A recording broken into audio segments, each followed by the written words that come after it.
সীমার হাতের মধ্যে তরবারি নিয়া ইমাম হুসাইনের গলা মুবারকের মধ্যে ছুরি দিয়া টান মারছে। হুসাইন তখন মুস্কি হাসি দিয়া বলতেছেন আল্লাহু আকবার। চিন্তা করে দেখেন 121টা তীরের আঘাত খাইয়া ইমাম হুসাইন মুস্কি হেসে দিয়া পাপিষ্ঠ সীমারকে বলতেছেন ওরে পাপিষ্ঠ, তুই যেখানে তরবারিটা দিয়া টান দিতেছস কিয়ামত পর্যন্ত এখানে তরবারি দিয়া টান দিলে তোর তরবারি কোনো কাজ করবে না, কারণ তুই যেখানে ছুরিটা লাগাইছস এই জায়গার মধ্যে চুম্বন দিয়েছিলেন আমার নানা জান রাহমাতাল লিল আলামিন। কত আদর করতেন নবী ইমাম হাসানকে, কত আদর করতেন নবী ইমাম হোসেনকে,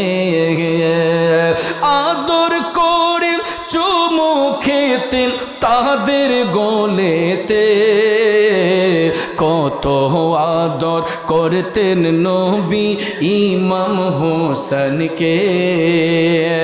ঠিক কিনা বলেন? সীমার যখন এই কথা শুনলো সীমারও তখন বুঝতে পারলো আসলেই তো যেখানে নবীজি চুম্বন দিয়েছেন এখানে তো ছুরি কোনো কাজ করবে না। বন্ধুরা আমার বাবাজিরা, তখন ওই পাপিষ্টের দলেরা আমর বিন সাদের নির্দেশে ইমাম হুসাইনকে বল্লম দিয়া ঘাইয়াইতে শুরু করছে। আব্বারে চিন্তা করেন এরা কেমন নবীর উম্মত, এরা কেমন মুসলমান যারা নবীর আউলাদকে এক কাটিয়াতে ঘাইয়াইতে ঘাইয়াইতে শরীরটাকে জাজরা করে দিয়েছে। প্রায় 34টা বল্লমের আঘাত। কয়টা? 34টা বল্লমের আঘাত ছিল ইমাম হুসাইনের দেহ মুবারকের মধ্যে। 40টা তরবারির আঘাত ছিল হুসাইনের দেহ মুবারকের মধ্যে। 121টা তীরের আঘাত, 34টা বল্লমের আঘাত, 40টা তরবারির আঘাত ইমাম হুসাইনের শরীর মুবারকের মধ্যে। এমন সময় দেখা যায় আসমান কান্দে, জমিন কান্দে। ঠিক ওই মুহূর্তে জুমার আজান হয়ে গেল। জুমার আজান যখন হয়ে গেল আজানের ধ্বনি হুসাইন শুনলেন আল্লাহু আকবার আল্লাহু আকবার। এই কথাটা শুনলে কোনো মুমিন আর স্থির থাকতে পারে না। ওই মুমিন ব্যক্তিরা আমার মৌলার ডাকে সাড়া দিয়া তারা আল্লাহকে সিজদা করার জন্য তখন পাগল পারা হইয়া যায়। জুমার আজান যেদিন হলো পবিত্র আশুরার দিনে 10ই মুহররমে ইমাম হুসাইন যখন জোহরের আজানের ধ্বনি শুনলেন তখন তিনি ডাক দিয়া বললেন পাপিষ্ঠ সীমার, এত একটা বরকতময় দিন আজকে, আমাকে জুমার নামাজটা পড়ার সুযোগ তোরা দে। আমি নামাজটা পড়ে নেই, জুমার নামাজটা পড়ার সুযোগ দে। ইবনে জিয়াদ এবং পাপিষ্ঠ সীমার কয় হুসাইন তোমার দেহ থেকে কেল্লা আলাদা করে আমরা গিয়া নামাজ পড়ব। আরো জোরে কোন না নাউজুবিল্লাহ। হেরাও নামাজি হুসাইনও নামাজি, তাইলে নামাজির মধ্যে পার্থক্য আসেনি? বেঈমান মুনাফিক মার্কা নামাজি এখন পর্যন্ত আছে না নাই? দেখবেন নামাজ পড়তে পড়তে ইহানো কালা দাগ একটা, ইহানো একটা, ইহানো একটা। আল্লাহ রাব্বুল আলামিন যে আমাদেরকে সূরাতে ভিন্ন রূপে সৃষ্টি করেছেন এই সম্পর্কে আল্লাহ তাআলা সূরা আল ইমরানের 6 নাম্বার আয়াতে পাকে স্পষ্ট করে বলে দিয়েছেন। কারণ বাবাজিরা আমার, পৃথিবীর সমস্ত প্রাণীর আকার আকৃতি নমুনা একই ধরনের হয়, কিন্তু আদম শুরুতে ভিন্ন। কারণ চিন্তা করে দেখেন, আমি মুরাদ চৌধুরীকে আল্লাহ তাআলা যেই রূপ দিয়ে বানিয়েছেন সারাটা পৃথিবী ঘুরে দেখেন এই রূপের আরেকটা মুরাদ চৌধুরী খুঁজে পাবেন না। আমার ভাই মুয়াজ্জিম হোসেন হানাফি সাহেবকে আল্লাহ তাআলা যেই রূপে বানিয়েছেন সারাটা পৃথিবী ঘুরে দেখেন এই রূপের আরেকটা মুয়াজ্জিম হোসেন হানাফি খুঁজে পাবেন না। আমার সভাপতি সাহেবের দিকে তাকায়া দেখেন আল্লাহ তাআলা ব্যক্তিটারে যেই সুরত দিয়া বানিয়েছেন সারাটা পৃথিবী ঘুরে দেখেন এই সুরতের আরেকটা লোক পাবেন না। শুধু আমি কেন, সাইফি কেন, সভাপতি সাহেব কেন প্রত্যেকটা মানুষের দিকে তাকাইয়া দেখেন, যারে আমার আল্লাহ যেই সুরতে বানিয়েছেন পৃথিবীতে এই সুরতের আর কোনো হুবহু একটা মানুষ আল্লাহ তৈয়ার করে নাই। এই জন্য কবি বলেছেন, কোরআন হাদিস খুইলা দেখো আদম তো সামান্য নয়, কোরআন হাদিস খুইলা দেখো আদম তো সামান্য নয়। আদম দিয়া কুদরতুল্লাহ এই ভবেতে প্রকাশ হয়, কোরআন হাদিস খুইলা দেখো ভাই আদম তো সামান্য নয়। খারাপ লাগতেছে বাবাজিরা। আল্লাহ রাব্বুল আলামিন সূরা আল ইমরানের 6 নম্বর আয়াতে পাকের মধ্যে ঘোষণা দিয়ে বলতেছেন, বিসমিল্লাহির রহমানির রহিম, হুয়াল্লাযী ইউসাউwirukum ফিল আরহামি কাইফা ইয়াশা।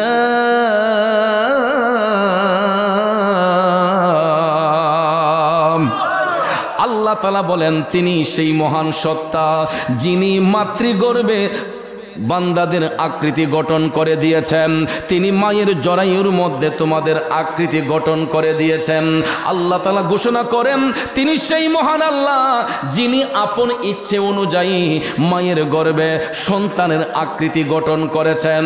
বন্ধুরে, তিনি কেমন মালিক দেখেন, মা বাবার বৈধ মেলামেশার মাধ্যমে একটা মায়ের গর্ভে আল্লাহ তাআলা যখন সন্তানরে পাঠাইয়া দেয়, 2.5 থেকে 3 মাস যাওয়ার সঙ্গে সঙ্গে মায়ের পেটের মধ্যেই সন্তানের রূহ আমার আল্লাহ দান করে দেয়।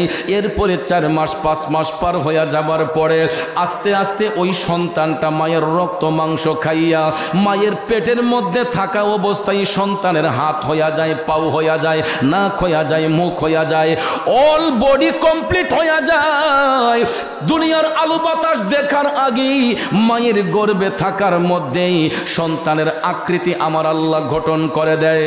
একটু ভাইবা দেখেন, যেই মায়ের গর্ভে সন্তানটা 10 মাস 10 দিন থাকলো, 10 মাস 10 দিন পার হওয়ার পরে সন্তানটা দুনিয়ার আলো বাতাস দেখলো, যেই মায়ের পেট থেকে সন্তান ভূমিষ্ঠ হলো, অথচ ওই মায়ের রূপের সঙ্গে সন্তানের চেহারার কোনো মিল নাই। যেই বাবার মাধ্যমে আল্লাহ তাআলা মায়ের গর্ভে সন্তান দিলেন, ওই বাবার চেহারার সঙ্গে সন্তানের কোনো মিল নাই। কথা বলেন ঠিক না বেঠে? এই জন্য কবি বলেছেন, ও গো এলাহি কি সুন্দর দেহ বানাইয়া এই ভবে দিলা পাঠাইয়া, তাই তো আমরা করতেছি বড়াই। কথা কোন ঠিক কিনা আমার ভাইয়েরা বন্ধুরা? আল্লাহ রাব্বুল আলামিন মায়ের ভবে আমাদেরকে পাঠানোর ফলেও দেখেন আমরা মায়ের গর্ভ থেকে ভূমিষ্ঠ হলাম, অথচ মায়ের রূপের সঙ্গে আমাদের রূপের কোনো মিল নাই। অথচ দেখেন পৃথিবীতে বিজ্ঞানীরা গবেষণা কইরা এরা মানুষের আকৃতি দিয়া রোবট বানানো শুরু করছে।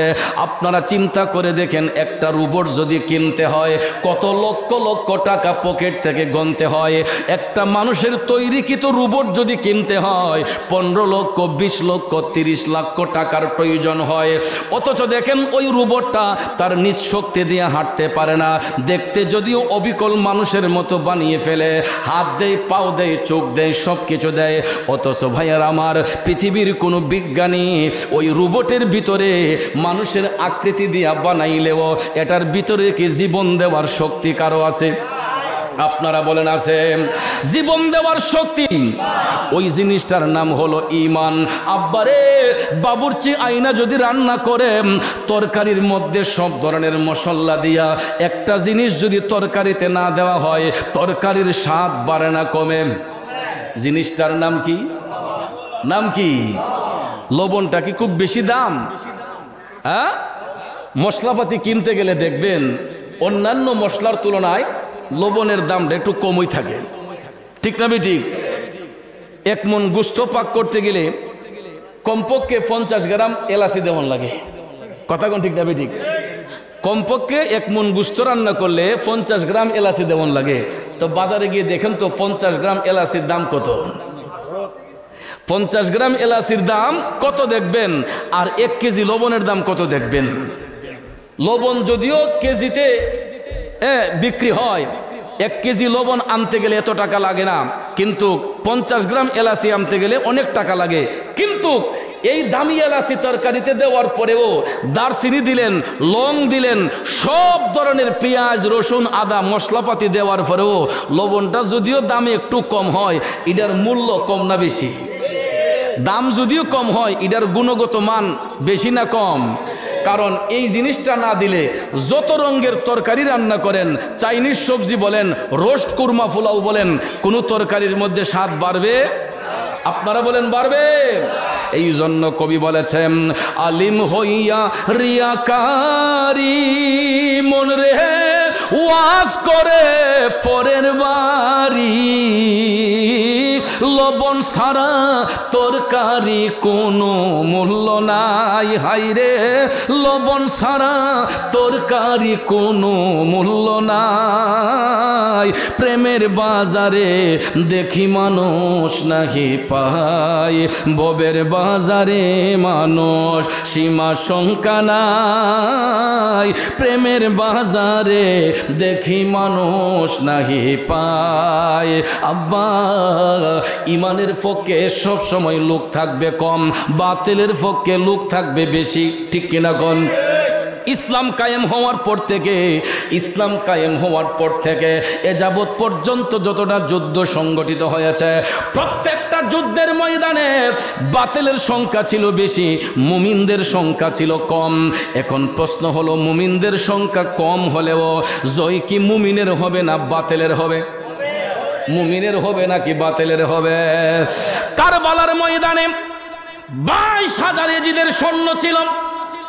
ইমাম হুসাইনের পক্ষে মাত্র 72 জন ছিলেন। আপনারা বলুন, 72 জন লোক বেশি নাকি 22,000 লোক বেশি?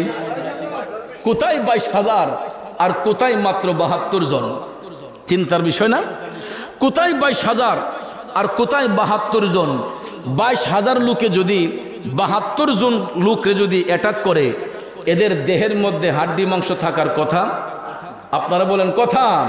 কিন্তু আমার আব্বাজিরা, এ যুবক বন্ধুরা, নবীর পক্ষে যদিও সংখ্যায় কম ছিল, নবীর পক্ষে হুসাইনের পক্ষে যদিও 72 জন সদস্য ছিল, কাফেরের পক্ষে ইয়াজিদের পক্ষে 22,000-এরও বেশি ছিল, তা সত্ত্বেও আমার আল্লাহ জয় দান করেছেন ইমাম হুসাইনকে।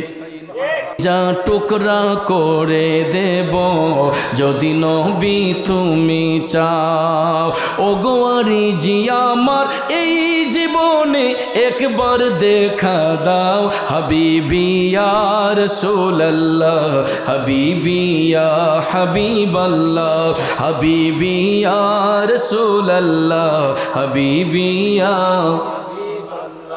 পলকে জীবন দিয়ে দেব যদি নবী তুমি চাও, কলিজা টুকরা করে দেব যদি নবী তুমি চাও। ও গোয়ারি জি আমার এই জীবনে একবার দেখা দাও। হাবিবি ইয়া রাসূলুল্লাহ, হাবিবি ইয়া হাবিবাল্লাহ, হাবিবি ইয়া রাসূলুল্লাহ, হাবিবি ইয়া হাবিবাল্লাহ। একটা জবানও বন্ধ রাখবেন না, চিৎকার মেরে বলি ইয়া রাসূলুল্লাহ। আমার যুবক বন্ধুরা, ইমাম হুসাইন টাকা পয়সার জন্য শহীদ হন নাই, ইমাম হুসাইন অর্থ করে পাহাড় গড়ার জন্য শহীদ হন নাই। হুসাইন শাহাদাত বরণ করেছেন একমাত্র রিসালতের আদর্শকে প্রতিষ্ঠা করার জন্য। আর হুসাইন শহীদ হবেন না কেন? হুসাইন শাহাদাতের 50 বছর আগে আমার দয়াল নবী ভবিষ্যৎবাণী করে বলেছেন, কারবালার ময়দানে আমার উম্মতের মধ্যে কিছু জাহেল উম্মত আমার নাতি হুসাইনের গলার মধ্যে ছুরি চালাইবে, তাইলে নবীর কথা সত্য না মিথ্যা? হে হুসাইন নবীজির আওলাদ সালাম জানাই মোরা তোমায়। হে হুসাইন নবীজির আওলাদ সালাম জানাই মোরা তোমায়। জানি না কেমন করে ছিলেন নবী সোনার মদিনায়, জানি না কেমন করে ছিলেন নবী সোনার মদিনায়। কিভাবে সেই গোলাতে এজিদের দল তলোয়ার চালায়। হে হুসাইন নবীজির আওলাদ সালাম জানাই মোরা তোমায়, সালাম জানাই মোরা তোমায়। কষ্ট হচ্ছে আমার বাবাজিরা।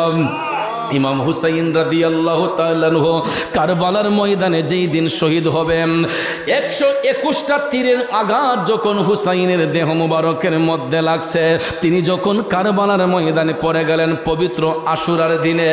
আব্বাজিরা রে, 121টা তীরের আঘাত, কেউ বলেছেন 120টা। ইমাম হুসাইন রাদিয়াল্লাহু তাআলা আনহুর রক্ত মুবারক ক্ষরণ হওয়ার ফলে, ওনার শরীর মুবারক থেকে রক্ত মুবারক ক্ষরণ হওয়ার ফলে তিনি দুলদুল ঘোড়া থেকে কারবালার ময়দানে পড়ে গিয়েছিলেন। বন্ধুরা আমার বাবাজিরা, এই যে 121টা তীর ইমাম হুসাইনের শরীর মুবারকের মধ্যে লাগাইল, এরা কোনো হিন্দু নয়, এরা কোনো বৌদ্ধ নয়, এরা খ্রিস্টান নয়, এরা ইহুদি নয়, এরা নাসারা নয়, এরা কারা? এরা কলঙ্কিত দাড়িওয়ালা, টুপিওয়ালা, জুব্বাওয়ালা, কুর্তাওয়ালা কলঙ্কিত মুসলমান। কথা কোন ঠিক না বেঠে? এরা কলঙ্কিত মুসলমান। ইমাম হুসাইন তিনি যখন 121টা তীরের আঘাত নিয়ে কারবালার ময়দানে যখন তিনি ঘোড়া থেকে পড়ে গেলেন, এমন সময় আসমান থেকে টাটকা রক্তের ফুটাগুলা বৃষ্টির মতো জমিনের মধ্যে বর্ষণ হচ্ছে।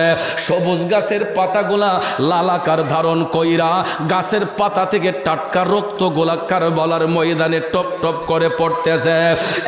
বন্ধুরা আমার বাবাজিরা, শুধু তাই নয়, হুসাইন রাদিয়াল্লাহু তাআলা আনহু বর্ণনা করেন, যখন আমি ঘোড়া থেকে পড়ে গিয়েছিলাম, হুসাইন তখন তিনি দেখতেছেন, হঠাৎ করে তিনি তন্দ্রা ভাব, হঠাৎ করে ইমাম হুসাইন দেখতেছেন, যখন হুসাইন কারবালার ময়দানে পড়ে গেলেন, হুসাইনকে সাহস দেওয়ার জন্য, ঈমানি জজবা বাড়িয়ে দেওয়ার জন্য আল্লাহর হাবিব রাহমাতাল লিল আলামিন মায়ার নবী দয়ার নবীজি শেরে খুদা হযরতে মাওলা আলীকে সাথে নিয়া আম্মাজান খাতুনে জান্নাত মা ফাতেমাতে জাহরা রাদিয়াল্লাহু তাআলা আনহাকে সাথে নিয়া আমার মদিনার কামলিওয়ালা নবী কারবালার ময়দানে আইসা হাজির হইয়া গেছে। বন্ধুরে, দয়াল নবীজি আমার রূহানি দৃষ্টি দিয়া আমার মায়ার নবীজির রূহানি ভাবে জবান মোবারক দিয়া ডেকে বলতেছেন, হুসাইন লা তাহজান, চিন্তার কোনো কারণ নাই, আমরা তোমাকে নিতে এসেছি, আমরা তোমাকে নিতে এসেছি। হুসাইনকে দয়াল নবী কারবালার ময়দানে আইসা দয়াল নবী সাহস দিচ্ছেন। রূহানি ভাবে আমার দয়াল নবী হুসাইনের সামনে আইসা হাজির হইয়া সাহস জুগিয়ে বলতেছেন, হুসাইন চিন্তার কোনো কারণ নাই, আমরা তোমাকে নিতে এসেছি। আর ওই মুহূর্তে দয়াল নবীজি আমার আল্লাহর কাছে অ্যাপ্লিকেশন করতেছেন, আল্লাহুম্মা আতিল হুসাইনা সবরা ওয়া আজরা, আল্লাহ গো আমার হুসাইনকে তুমি সবর এবং ধৈর্য দান করো, আমার হুসাইনকে তুমি সবর এবং ধৈর্য দান করো। আর দয়াল নবীর হাত মুবারকের মধ্যে একটা বোতল ছিল। কি ছিল? নবীজির হাত মুবারকের মধ্যে একটা বোতল ছিল। আমার দয়াল নবীজি ইমাম হুসাইন রাদিয়াল্লাহু তাআলা আনহু অর্থাৎ নবীজি কলিজার টুকরা নাতি হুসাইনের জামা মুবারক থেকে রক্ত মুবারক গুলা চিপে চিপে বোতলের মধ্যে ভরতেছে। আবার মদিনার কামলিওয়ালা নবী ইমাম হুসাইনের জামা মুবারকের রক্ত মুবারক গুলা চিপে চিপে বোতলের মধ্যে ভরতেছেন। আর দয়াল নবী ডেকে বলেছিলেন, হুসাইন রে, এই রক্ত মুবারক কাল হাসরের ময়দানে মুমিনদের পক্ষে সাক্ষী হয়ে যাবে। ইমানদারের পক্ষে এই রক্ত মুবারক কাল হাসরের ময়দানে সাক্ষী হয়ে যাবে। এই কথা বলার সঙ্গে সঙ্গে ইসলামের চিরশত্রু মুসলমান নামের নরপিশাচ মুসলমান, এই পাপিষ্ঠ সীমার ওই মুহূর্তে আইসা ইমাম হুসাইনের বুক মুবারকের মধ্যে বসে গেছে। নাউজুবিল্লাহ কি বলবেন না? যে গলায় চুমু খেতেন আল্লাহর হাবিব নবীজি মুস্তাফা,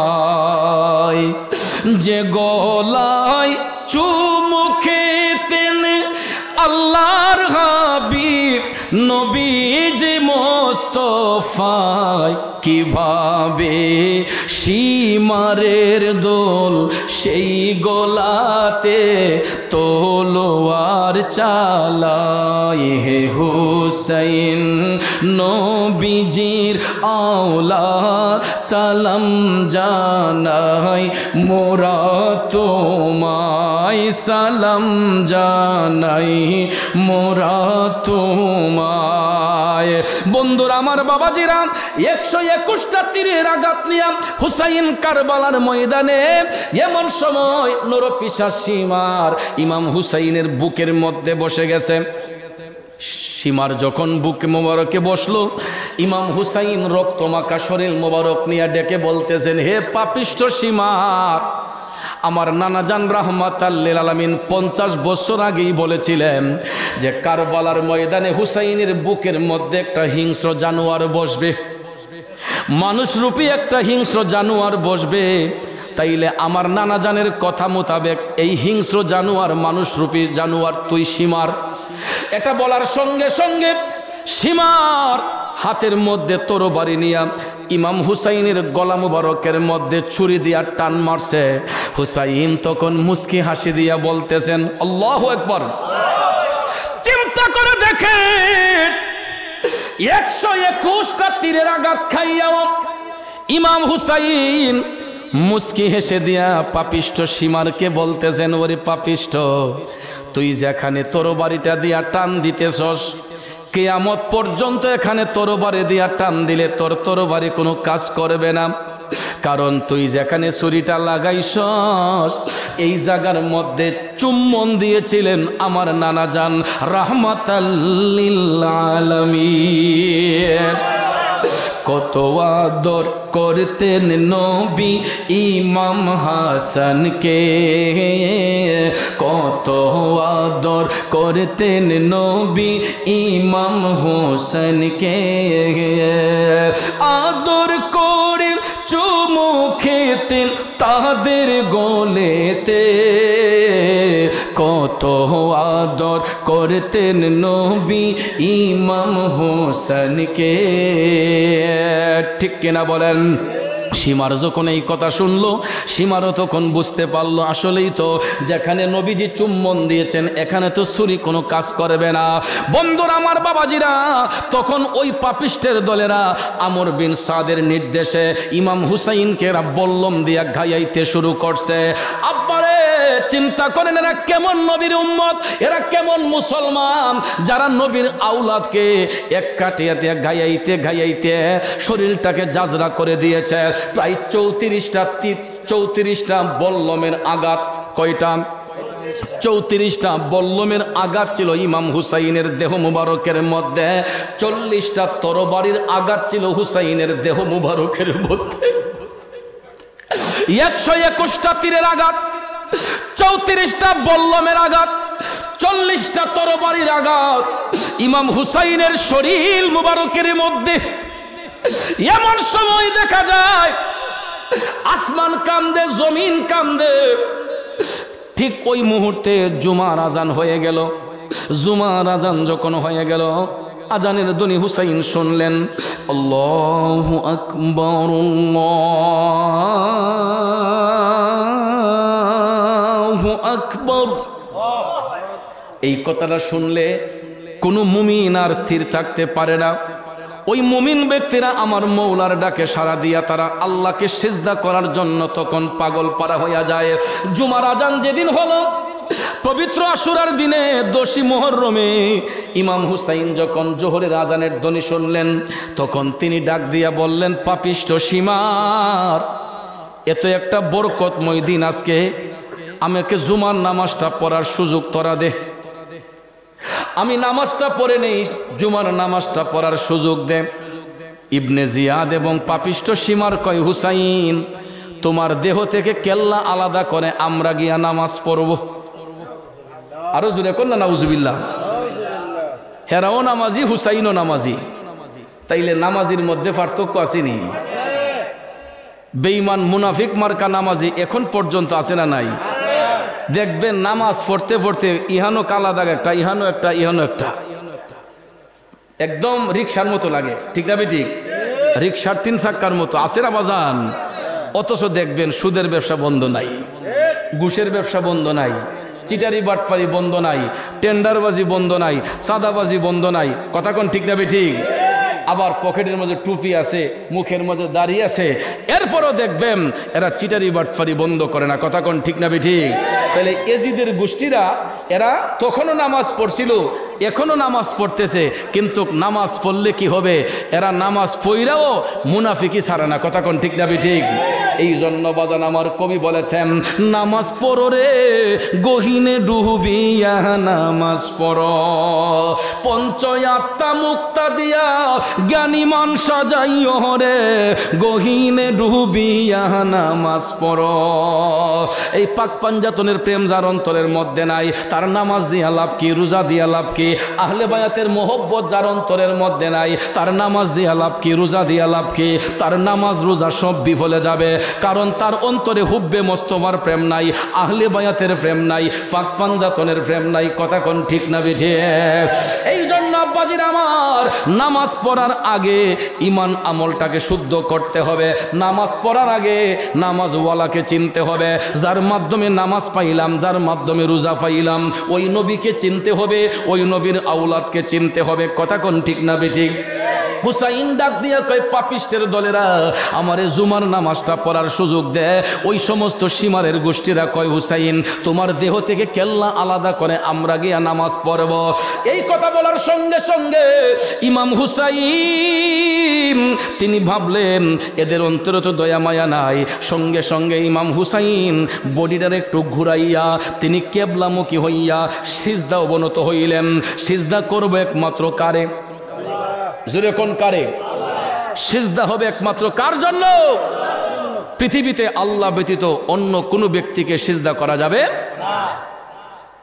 কিন্তু আমরা কিছু কিছু ব্যক্তি আছে আবেগে, আমরা ইমোশন নিয়ে অনেক সময় গিয়ে দেখা যায় অনেক মাজার শরীফে অনেক পীর মুর্শিদকে আমরা চুম্বন দেওয়ার কথা ভেবে অনেকে গিয়ে সিজদার মতো করে ফেলে, যেটার দ্বারাতে সমাজে বিশৃঙ্খলা হয়, ফিতনার সৃষ্টি হয়।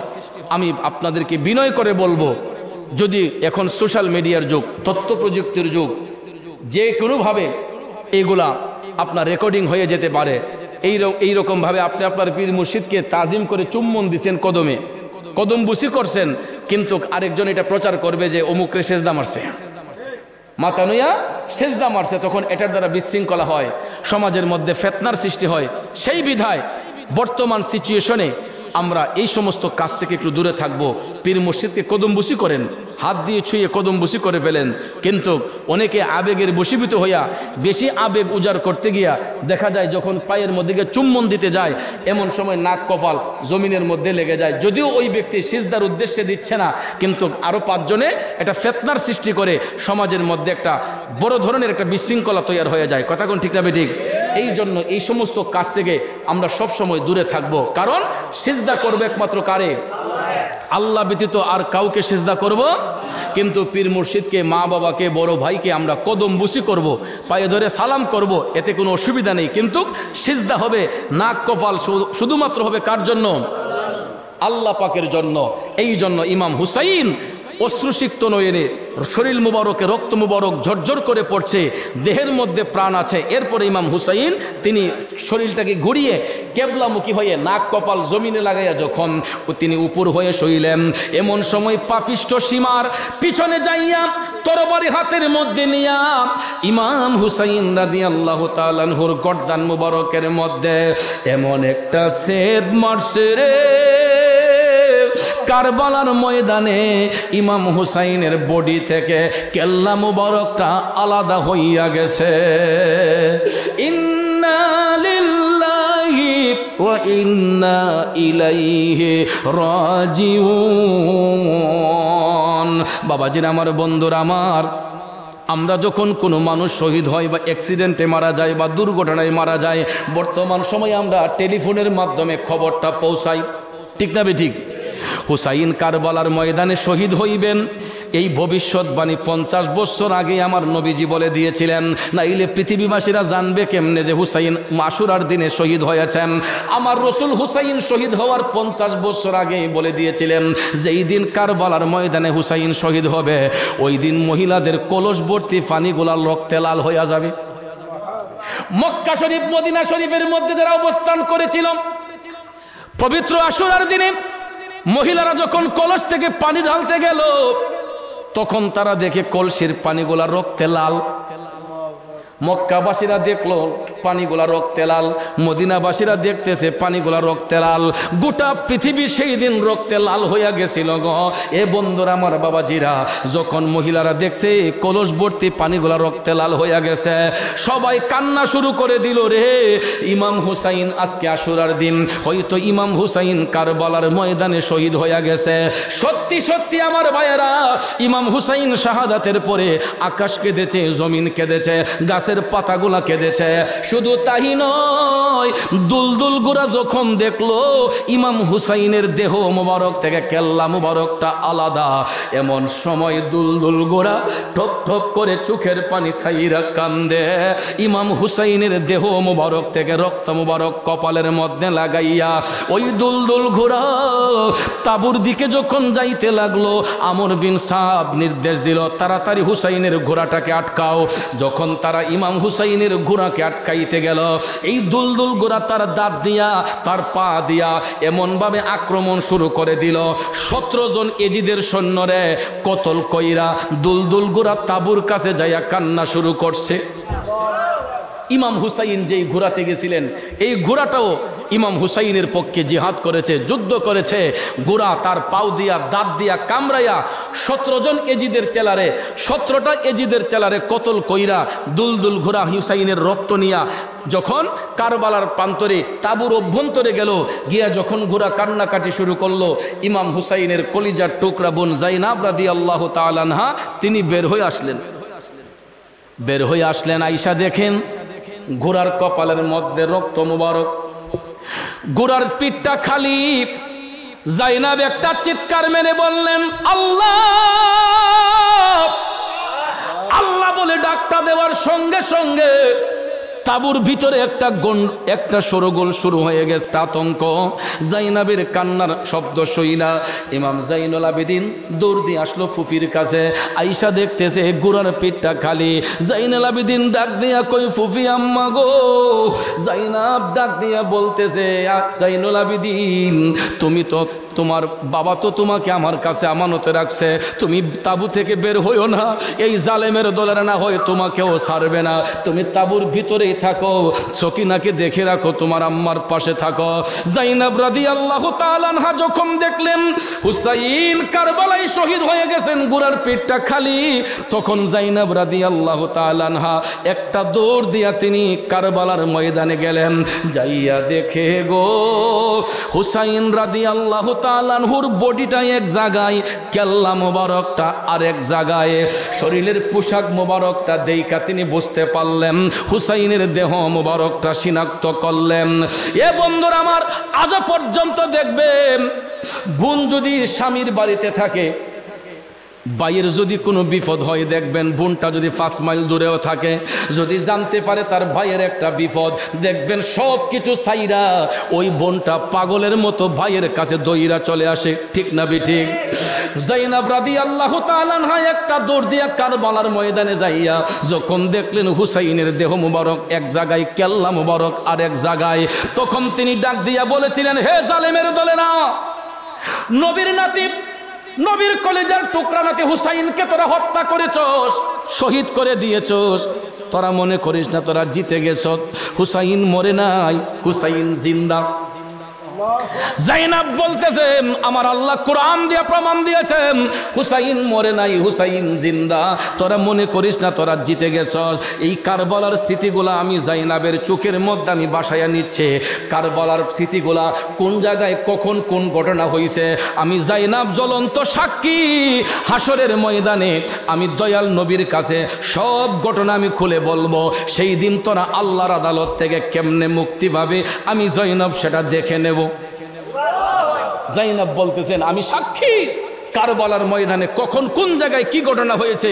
আমি যদিও তাঁবুর ভিতরে ছিলাম, সব স্মৃতিগুলা আমার চোখের মধ্যে দৃশ্যমান, সবগুলো আমি নবীজির কাছে সাক্ষী দেব কাল হাসরের ময়দানে। তোরা একটাও ছাড় পাবি না। ভাইয়ের আমার, হুসাইনের দেহ মুবারক এক জায়গায় পড়ে আছে, শির মুবারক নিয়া। এই আশুরার দিনে এরা আনন্দ উল্লাস করছিল। নাউজুবিল্লাহ কন।